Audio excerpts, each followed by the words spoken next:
नया वजीर आजम कौन, फैसला कुछ देर बाद होगा। नए कायदे ऐवान के लिए वोटिंग जारी। शहबाज शरीफ और उमर अयूब के दरमियान मुकाबला। वजीर आजम बनने के लिए 169 वोट दरकार। कौमी असम्बली के इजलास में सुन्नी इत्तेहाद कौंसिल के अरकान का शोर शराबा। स्पीकर की डाइस के सामने जमा होकर शदीद एहतजाज किया। पार्लियामेंट हाउस पहुंचने पर नवाज शरीफ का पुरतपाक इस्तकबाल। शहबाज शरीफ की जानिब से इत्तेहादी जमातों के एजाज में नाश्ता। लीगी और पीपल्स पार्टी समेत इत्तेहादी रहनुमाओं की शिरकत। शहबाज शरीफ पाकिस्तान के लिए खुशखबरी है। पाकिस्तान को डिफॉल्ट होने से बचाया था, अब मईशत को मुस्तहकम करेंगे। लीगी रहनुमा मरियम औरंगजेब पुरुमीद। पीटीआई ने हल्फ उठाकर 8 फरवरी के इलेक्शन को तस्लीम कर लिया। सदर के लिए महमूद खान अचकजई की नामजदगी पर हैरानी नहीं, एहसन इकबाल की गुफ्तगू। एस्टैब्लिशमेंट समेत किसी से कोई झगड़ा नहीं, इख्तिलाफात खत्म करके आगे बढ़ना चाहते हैं। इलेक्शन से फायदा उठाने वालों ने मैंडेट चोरी किया, बैरिस्टर गौहर का दावा। जब तक छीना गया मैंडेट वापस नहीं मिलता, तब तक ऐवान के अंदर और बाहर एहतजाज का सिलसिला जारी रहेगा। सुन्नी इत्तेहाद कौंसिल के रहनुमाओं का ऐलान। पीपल्स पार्टी ने सदारती इंतखाब के लिए एमक्यूएम से राबता नहीं किया।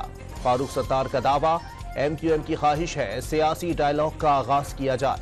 अमीनुल हक की गुफ्तगू। स्पीकर अयाज सादिक ने पार्लियामेंट का मुश्तरका इजलास 9 मार्च को सुबह 10 बजे तलब कर लिया। सदारती इलेक्शन के लिए वोटिंग होगी। पीटीआई के इंट्रा पार्टी इंतखाबात। खैबर पख्तूनख्वा में इलेक्शन के नताइज का ऐलान।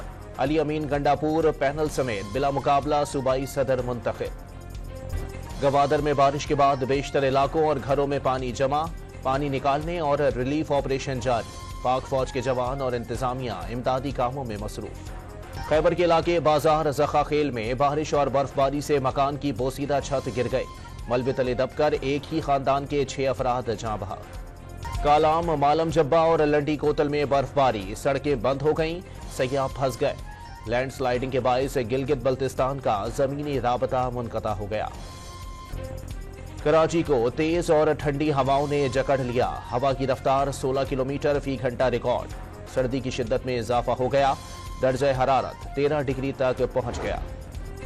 कराची के इलाके गुलशन इकबाल में उस्ताद ने तालिबा पर तेजाब फेंक दिया। लड़की कोर्स मुकम्मल होने पर सर्टिफिकेट लेने कोचिंग सेंटर आई थी, टीचर से तल्ख कलामी हो गई। इसराइली फौज की रफाह में पनाह गुज़ीनों के कैंप पर बमबारी। 24 घंटे में 92 फलस्तीनी शहीद।